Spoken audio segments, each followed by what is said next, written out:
Assalamualaikum warahmatullahi wabarakatuh. Kali ini ingin membahas soal bukti bahwa pabrik Jepang itu nggak becus. Sebenarnya banyak loh buktinya pabrik Jepang nggak becus itu. Sebelumnya penulis bahas soal suspensi. Dari suspensi ini pabrik Jepang nggak becus dan mahal itu bisa terbukti dari harganya suspensi aftermarket yang ternyata lebih oke tapi lebih murah.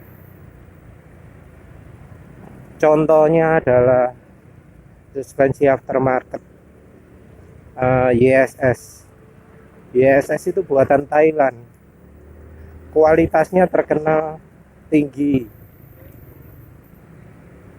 Kalau ingin bikin motor nyaman, nggak perlu beli ISS yang mahal-mahal yang pakai tabung sebagainya. Yang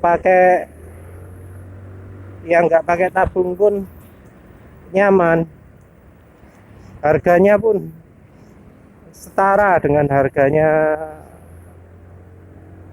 suspensi orisinil. Tapi memang harus bisa milih. Nggak semua suspensi ISS itu nyaman, penyebabnya karena sales atau distributor ISS di Indonesia itu punya ide sama ngawurnya dengan pabrikan. Disebut karena banyak lubang, maka pernya suspensi itu wajib yang lebih keras. Jadi disebut pakai pernya harus lebih keras. Padahal yang namanya lubang, mau pernya keras pernya empuk, tetap aja nggak enak dilewati. Entah mengapa sampai keluar ide kayak begitu, ya penulis nggak paham. Jadinya repot. Produk-produk JS di Indonesia itu kebanyakan pernya terlalu keras. Padahal kalau YSS di Amerika, YSS di Thailand itu yang namanya per itu bukan nggak ada hubungannya dengan jalan banyak lubang atau enggak, tapi dari kesesuaian dengan berat badan pengendara. Jadi di Amerika itu hal yang ditanyakan pertama kepada ridernya itu adalah berat badannya berapa. Nanti saya carikan per yang ukurannya pas untuk sampean gitu.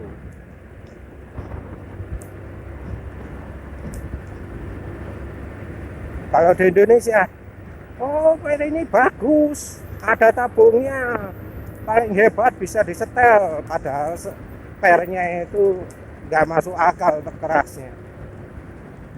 Yes, maklum ya, sales kok disuruh buat suspensi. Sama lah dengan suspensi buatan lokal. Paling yang desain macam-macam itu bukan ahlinya, bukan ahli suspensi tapi sales. Jadinya kayak Vario, pernya terlalu keras macam-macam. Kalau ingin nyaman, beli aftermarket.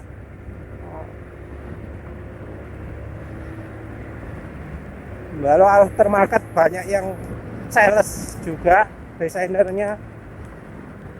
Ada beberapa suspensi aftermarket yang jelas-jelas hebat, misalnya Öhlins itu hebat, expert itu, paham. Kalau per itu harus sesuai dengan berat pengendaranya. Kalau kita lihat daftar spesifikasinya suspensi Öhlins untuk NMAX dibagi dua, yang di atas 80 kg pakai per ini, yang di bawah 80 kg pakai per ini. Bukan per ya, model. Jadi yang sekelas Olin gitu tahu, yang sekelas YSS sebenarnya tahu, tapi sama sales Indonesia dikacaukan. Ya jadi terpaksa pilihannya apa? Suspensi di Indonesia itu makin sedikit gara-gara sales. Tapi ya tetaplah pabrikan Jepang nggak bisa mengatasi sebagus aftermarket sama Olin jelas kalah ya. Emang mungkin kelasnya beda antara pabrikan Jepang sama Olin itu, levelnya jauh di bawahnya. Sama YSS tapi kan harusnya setara. YSS itu kalau yang aslinya bukan sales Indonesia, itu tahu bikin motor nyaman gimana. Kalau ukuran pernya pas, motor enak banget. Kayak Honda Beat itu kan, suspensinya kan kacau gitu. Selain single action yang bikin motor mentok kayak, terus suspensi kayak batangan besi, pernya skoknya Honda Beat itu kan nggak awet. Dipakai 6000 km aja sudah soak, nggak enak. Terus penulis pun cari YSS DTG. YSS DTG kalau untuk motor Matic sekelas Next, sekelas Mio, sekelas Beat itu nyaman. Yang apa yang murah YSS DTG atau YSS Pro Z. Tapi penulis sarankan kalau beli YSS yang ada apa? Preload-nya saja, yang ada setelan preload-nya. Soalnya nggak selalu pakai yang paling empuk itu terasa nyaman. Kadang kita harus pakai setelan yang paling keras untuk terasa nyaman. Nah, dengan suspensi YSS ini, waduh, jauh sekali bedanya langit dan bumi, wes. Apalagi lewat jalan apa yang tadi penulis lewati itu, jalan beton tadi, wah jauh. Pakai Honda Beat yang suspensi ori, lewat jalan gitu itu belakangnya montang-manting sampai kecepatan dulu turun. Itu depan itu sebenarnya contoh suspensi yang nggak sip. Ini paling sudah apa? Sudah kadaluarsa, sudah waktunya ganti. Nah, suspensi Honda Beat itu waktu pasti pakai ori lewat jalan itu nggak enak, sama sekali nggak enak. Motor nggak stabil, padahal kan empuk ya katanya ya. Nggak stabil, soalnya apa? Hambatan skoknya itu sudah habis. Terus habis itu penulis kan sudah ganti pakai YSS DTG. Wah, langsung nggak terasa lewat gitu, nyaman. Jadi lewat situ nggak terasa hambatan. Jadi biasanya lewat situ ngegas jalan 80 terasa langsung kecepatan turun karena geronjalan itu, karena jalannya nggak rata. Waktu sudah pakai YSS DTG ya tetap 80, konstan 80 ya tetap 80, nggak sampai makin pelan. Terus motor ya stabil, padahal empuk, nyaman.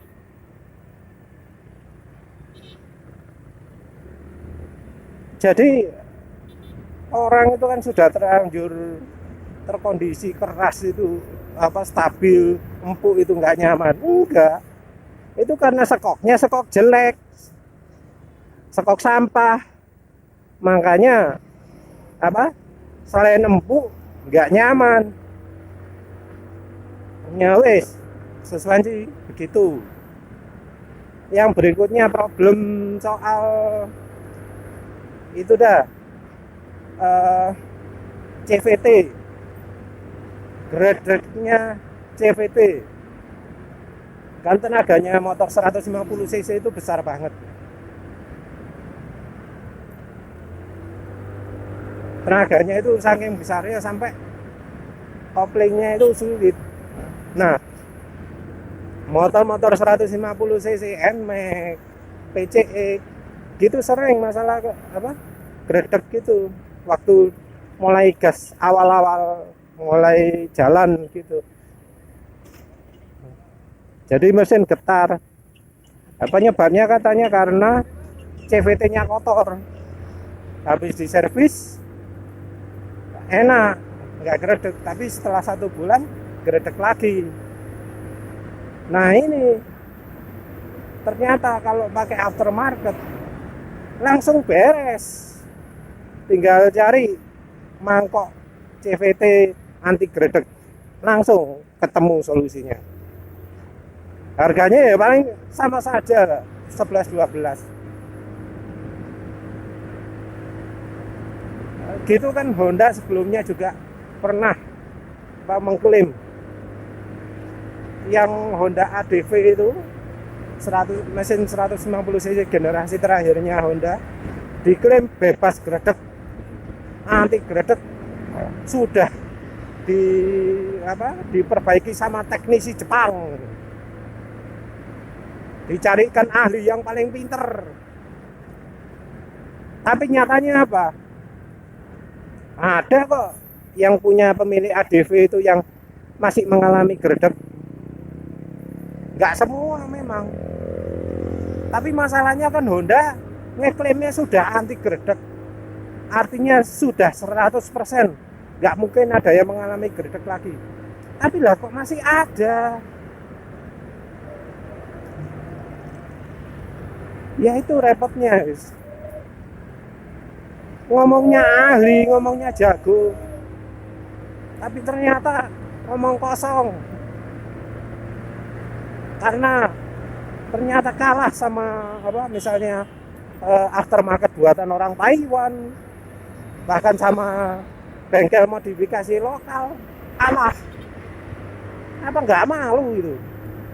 Ngomongnya pakai tenaga ahli macam-macam, tapi sama bengkel pinggir jalan kalah. Kok bisa sih? Untuk soal per itu sampai ada yang modifikasi sendiri, diganti per depannya dengan punya yang punya motor NMAX diganti dengan punya MX Yamaha MX King. Nah gitu. Itu kenapa kok harus konsumen yang rubah itu?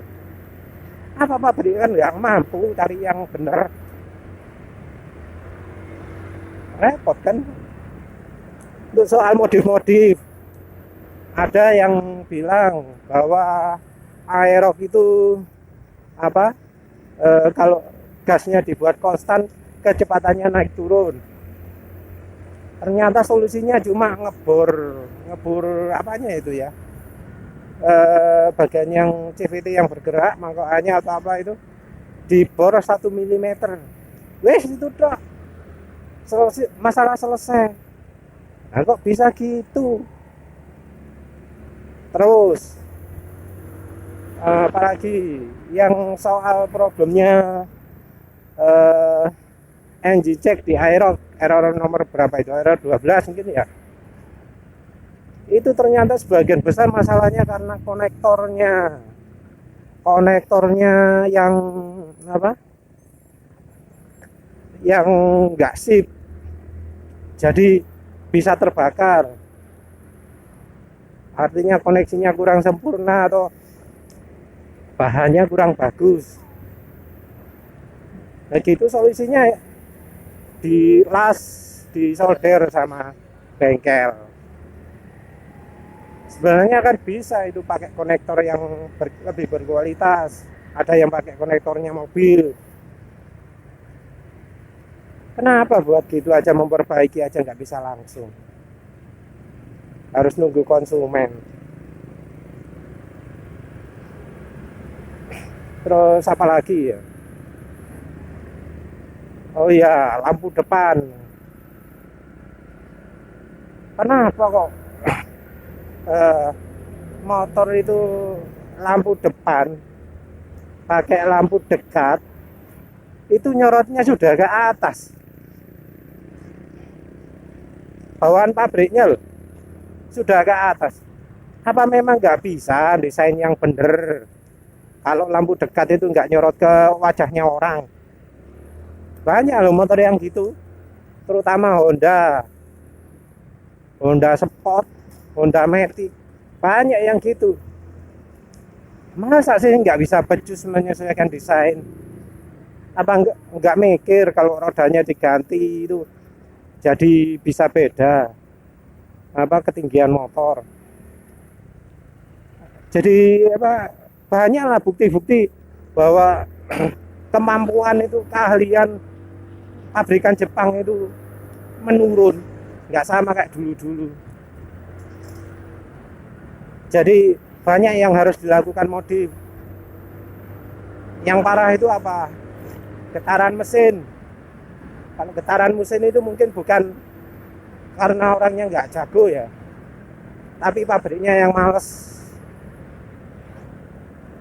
Karena dulu kan zamannya engine balancing apa motor itu enak-enak, walau setangnya nggak ada pemberat, nggak ada jalur stang, apa dikendarai itu nggak bikin tangan kempeng. Ini aja Suzuki Next yang dulu motornya terkenal nggak getar, harus pakai pemberat seperti ini.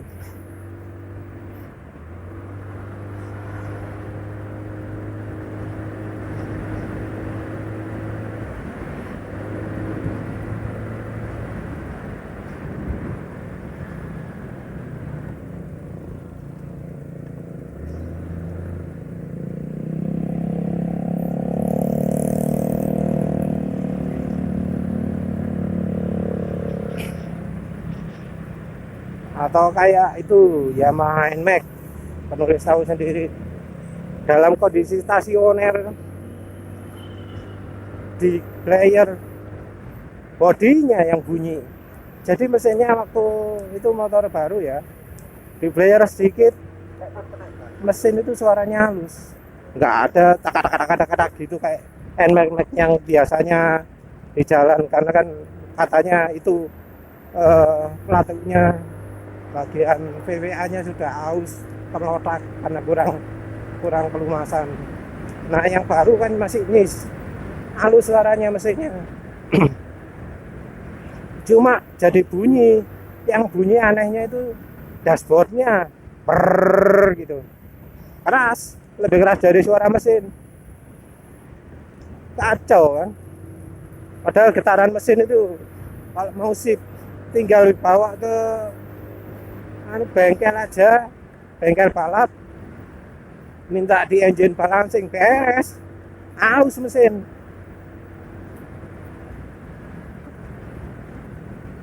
Padahal pabrikan itu kalau niat bisa kok buat yang engine balancingnya sip itu. Contohnya dulu Suzuki mengeluarkan Suzuki Axelo, kan itu ngomong engine balancingnya sip. Ya enak memang, mesinnya nggak geter, nggak macem-macem. Tapi kalau sekarang mau merek Suzuki, mau merek Yamaha, mau merek Honda, pakai jalur setang yang kayak penulis pakai sekarang ini wajib.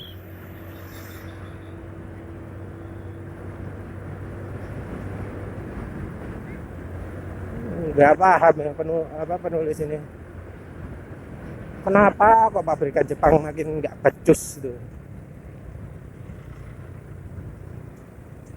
Selain jalur stang, modif lain yang penulis pasti lakukan itu ya oli mesin. Oli mesin penulis pakai lebih murah daripada yang dijual di bengkel, Mesran Super plus minyak goreng. Kalau pingin niat dikit, pakai Fastron Techno juga bisa. Nggak usah nuruti pabrikan suruh pakai oli 10W30. Sorry, penulis nggak goblok. Olinya bengkel resmi itu yang 10W30 itu nggak layak untuk motor. Penulis juga nggak cari oli 10W30 yang apa, yang bisa menyamai 10W40. Mending pakai 10W40 langsung.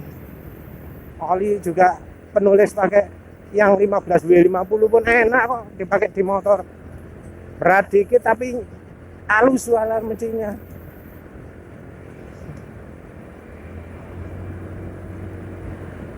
Ya wis, itu saja wis. Penulis terus terang merasa aneh, pabrikan Jepang kok makin lama makin kacau, makin gak jago, dan sama konsumen kalah. Sekian saja, terima kasih. Assalamualaikum warahmatullahi wabarakatuh.